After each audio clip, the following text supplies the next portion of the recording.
Bonjour à toi. Mon nom est Pascal Borel et je te parle des montagnes suisses. Je suis dans un endroit superbe, le col du Lin. Malgré le temps difficile qu'on a eu ces derniers jours, hein, je me réveille, l'herbe est blanche, il fait 0 degré autant à l'extérieur que dans la yourte, parce que tu peux bien imaginer que le poêle à bois, c'est un petit poêle à bois que j'ai. J'ai pas encore de matériel à lui dire professionnel, donc je me réveille. En général, c'est le froid qui me réveille. Mais c'est fabuleux parce que quelque part, ça veut dire que ça m'entraîne même pendant mon sommeil. Hein. Je m'accoutume au froid même pendant mon sommeil. Il est évident que je suis tout le temps pieds nus. Je ne te bouge pas la caméra, mais il est clair que je suis pieds nus. Je reviens bien sûr un peu sur ma vidéo d'hier. J'ai été dérangé plusieurs fois, j'étais un peu déstabilisé quand la police vient te voir pour la quatrième fois en essayant de te faire disparaître de l'endroit où tu es, alors même que je ne dérange personne, qu'il n'y a personne autour de moi. C'est un état de fait. Je ne dérange aucun commerçant. Je suis sur une place qui a été aménagée et payée par l'argent du contribuable. Et malgré tout ce que voilà, j'ai contribué dans le cadre de ce pays, tu t'imagines bien que j'ai payé des centaines de mille, voire des millions d'impôts. Oui, mais je n'ai pas le droit d'utiliser ce que paye l'argent du contribuable pour vivre différemment. Je te ferai une vidéo là-dessus demain. J'aimerais maintenant parler de quelque chose de tout à fait particulier. Un interview merveilleux que j'ai vu hier d'André Berkoff de Sud Radio. Si tu ne connais pas Sud Radio, va sur Sud Radio, va écouter les interviews d'André Berkoff. C'est un homme merveilleusement courageux, intelligent. En plus, j'ai découvert qu'il parle l'anglais super bien. Donc, ça ne m'étonne pas qu'il puisse faire des interviews de telle qualité, parce qu'il passe certainement comme moi son temps. Moi, je prends 90-90% de mon information, évidemment, en langue anglaise. C'est une évidence. Et d'ailleurs, André, j'aimerais te demander la chose suivante. Est-ce que tu pourrais, s'il te plaît, publier l'interview en version originale, en version anglaise? La traduction est parfaite, c'est merveilleux et ça s'adresse à des Français, donc je comprends que ça ait été traduit. Mais d'un autre côté, la version originale, pour tous les gens qui parlent à peu près l'anglais, eh ben, c'est merveilleux parce qu'on comprend mieux l'état d'esprit de Phidias, le monsieur de 25 ans qui est parlementaire européen, le plus jeune parlementaire européen apparemment de tous les temps. Et ce Phidias a été un YouTuber célèbre depuis longtemps.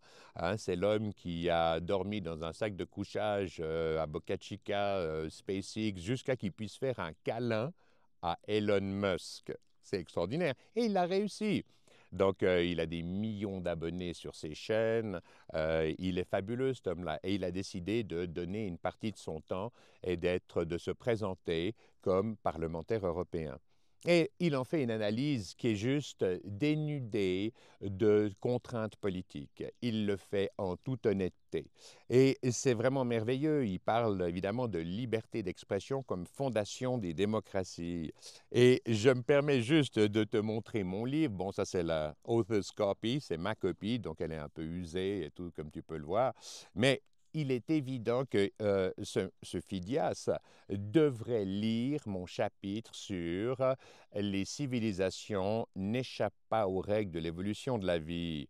Parce que page 24, je te dis, tous les grands à-coups évolutifs qui déterminent le succès du vivant sur cette planète ont la même origine, la capacité à communiquer ou, si tu préfères, à interagir en externe et en externe avec ton environnement. Et quand tu y auras réfléchi, tu concluras qu'il s'agit bien de communication. Et j'explique hein, au niveau monocellulaire, puis pluricellulaire, le passage des prokaryotes aux eucaryotes, le système langagier, comment est-ce qu'il s'est implanté dans l'espèce humaine, qu'est-ce que ça a déterminé comme évolution. Donc, ce qu'il dit de façon intuitive est tellement fondamentalement vrai. Mais il y a des raisons biologiques là derrière. Donc, j'aimerais tellement que ce Phidias puisse lire en anglais, parce qu'évidemment, j'ai écrit en français et en anglais. Je rappelle qu'à l'âge de 5 ans, moi, je ne parlais pas un mot de français. Donc, voilà, ça me donne ouais, une petite liberté supplémentaire. Et il nous parle de la façon dont les ONG, les OG, en fait, les organisations gouvernementales, collectent près de 2 milliards par année du Parlement européen. de la façon dont ils utilisent ces 2 milliards pour financer des ONG. Euh, enfin, c'est une telle mafia. Lui-même, le Fidias, il en est estomaqué. Il dit que aujourd'hui, les parlementaires n'ont jamais aucun débat. Tout se décide derrière porte close. Pourquoi? Parce qu'ils sont 720 parlementaires, donc ils ont droit à 1 ou 2 minutes de speech par personne. Ils disent ce qu'ils ont à dire. Oui, mais il n'y a pas de débat. Non, c'est pas comme ça que ça se passe. Donc, en fait, à partir du moment où tu as 700 personnes qui doivent prendre des décisions, les mecs, ils votent 200 fois par semaine, ce qui est insensé. C'est vraiment noyer nos systèmes de gouvernance dans une forme de complexionnite et je te l'ai décrit évidemment. J'ai un chapitre qui s'appelle complexionnite, très court chapitre, mais pour expliquer les mécanismes neurophysiologiques qui nous poussent à vouloir utiliser notre cerveau au maximum des capacités qu'il a.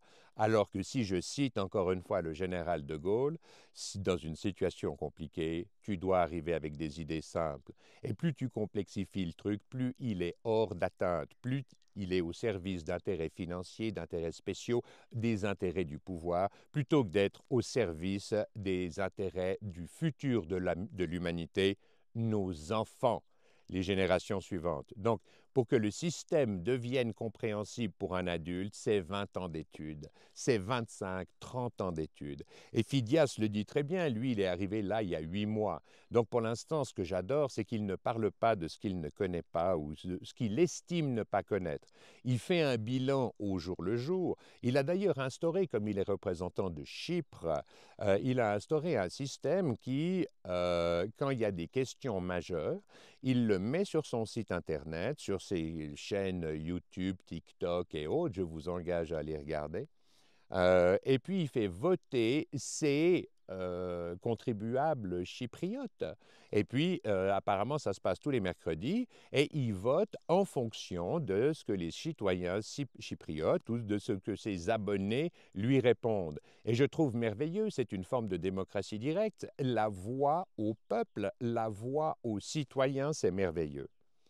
Il dit des choses extraordinaires. Il dit que toutes les guerres qui sont déclenchées à l'heure actuelle, plutôt que d'envoyer des tables de négociation, d'enchaîner les politiciens jusqu'à qu'ils aient une solution, non, on préfère envoyer des armes. C'est ce que je disais à mon ami Henri il y a quelques jours, mais les gens qui envoient des armes sont pour la guerre, ils ne sont pas pour la paix. Quand on est pour la paix, on interdit les armes, ou plutôt on les fait taire, comme l'a fait Donald Trump en imposant un cessez-le-feu entre le Pakistan et l'Inde immédiatement. Je reviendrai là-dessus dans les jours qui viennent. Donc, il dit qu'il n'y a jamais de débat, il n'y a jamais de speech. Il parle des salaires des parlementaires européens. Les gars, ils gagnent jusqu'à 20 000 euros par mois. 20 000 euros par mois pour voter 200 fois par semaine, pour en fait ne rien faire pour les citoyens. Mais c'est une hérésie. Comment est-il possible que notre outil administratif, l'État, ait un pareil accès à la valeur de ton travail, à ton argent? Ça doit cesser. On doit définir le budget de l'État en pourcentage de ce que produisent tous les acteurs économiques de la nation. Je sais que je me répète, mais c'est tellement essentiel. Une fois qu'on aura harmonisé les échanges financiers entre la classe moyenne, seule productrice de richesse, et les gens qui sont au service de la classe moyenne, qui sont là pour donner les infrastructures qui permettent à d'autres de produire des richesses.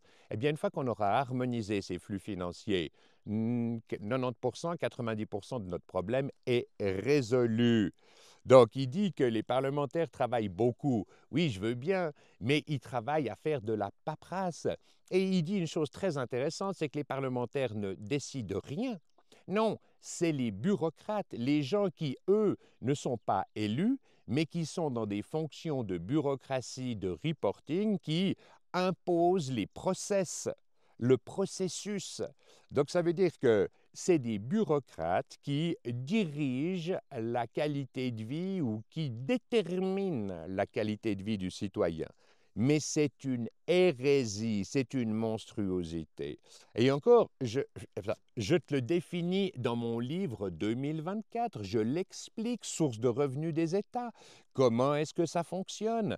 Moi, j'ai été président du conseil d'administration d'une société dans le domaine de la gestion des matières premières, avec une gestionnaire merveilleuse, une femme absolument extraordinaire. Eh bien, d'une intelligence, d'une finesse, d'une analyse, d'une énergie, mais à couper le souffle. Elle a été récompensée, je crois, 3 ou 4 années de suite, meilleur fonds en gestion commodities, donc en gestion de matières premières. Elle est fabuleuse. Alors évidemment que j'ai beaucoup discuté avec elle, elle m'a informé, elle m'a expliqué. Moi, j'étais président du conseil d'administration, donc par définition, je savais ce qui se passait dans la société. Bref. Nos amis parlementaires n'ont rien à dire. C'est la bureaucratie qui dirige. Et c'est totalement inacceptable. Et cette bureaucratie fait en sorte que les outils de blanchiment qu'utilisent les gouvernements, à savoir les OG, les organisations purement gouvernementales, euh, reçoivent des financements de dingue. Je n'ose même pas imaginer les rétrocessions que se prennent les gars qui les mettent en place. C'est une évidence. Va regarder ma vidéo sur les ONG OG de Genève. Retourne, va regarder. Et je suis sûr à 90 ou 95% que c'est exactement ce que je décris. Et nous devons démonter tout ça. Voilà, je ne vais pas plus loin. Un petit rappel, donc le 21, je serai Place des Nations dans le cadre du mouvement fédératif roman. Je me réjouis tellement de faire la connaissance de sa présidence, des gens qui seront là-bas. Ça va être merveilleux. On aura des dialogues sûrement très, très intéressants. Et le 22 au matin, nous partirons donc de la Place des Nations et nous ferons un pèlerinage constitutionnel, une promenade constitutionnelle. Et vraisemblablement, nous marcherons pendant 4 jours. Je rappelle que la marche est l'arme la plus puissante que l'être humain n'ait jamais eue à sa disposition et que c'est par la marche que nous avons quitté le rift africain et que nous avons conquis à peu près tous les environnements que la planète met à notre disposition. En plus, la marche pour les jeunes comme pour les moins jeunes est la meilleure façon de s'entretenir. Et je te ferai une vidéo sur les 3 cœurs que nous avons. Nous avons un cœur dans la poitrine et nous avons un cœur dans chaque mollet et dans chaque voûte plantaire. Parce que chaque fois que tu mets ton pied par terre, tu compresses le réseau de capillaires qu'il y a dans le pied, ça fait refluer le sang dans ton mollet et à la fin du pas, eh bien, tu renvoies ce flux de sang dans la cuisse pour le faire circuler. Donc, c'est fabuleux. La marche, c'est ce qu'il faut. Et nous marcherons tranquillement, on s'arrêtera, on prendra un café, on dira bonjour. Donc, je te rappelle, le jeudi 22 à 9 h du matin, nous nous retrouvons place des Nations et vraisemblablement vers 9 h 20, 9 h 30, nous commencerons notre premier pèlerinage constitutionnel. Je me réjouis infiniment. Et nous parlerons ensemble, nous serons ensemble, et mus par un même but, redonner leur force à nos constitutions, redonner leur force à nos démocraties. Je dirais même, il était une fois la Suisse, elle appartenait à son peuple, et nous allons la rendre à son peuple. Je te remercie pour ton aimable et bienveillante attention. Paix à toi. Paix à tous les hommes de la planète. Peace out.